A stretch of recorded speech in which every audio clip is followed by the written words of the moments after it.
What advice would you give to a new arcade owner? Either they're collecting right now and they're going to open up Mhm. soon, or their doors are opening tomorrow. Like, what advice would you give them to make that first 6 months to a year easier?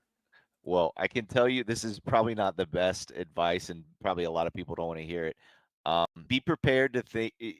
Be prepared to have the things that you think are people are going to love to do poorly. You can go in and your concept might be, I only want 90s arcades. I only want 80s arcades.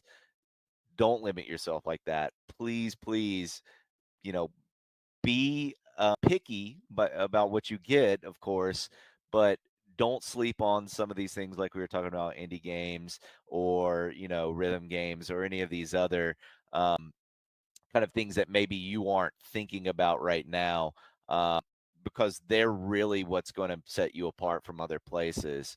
I went in with hopes of only having basically arcade games. And then I had a few pins, but then I realized, wow, pinball's great and people really love pinball. And the same thing goes with indie arcade, and the same thing goes with rhythm games. So really don't limit yourself, I guess, is the main piece of advice I have, is like try new things. Don't be afraid to do it. And don't limit yourself to one subsection of games because it's really not helpful for you or your business.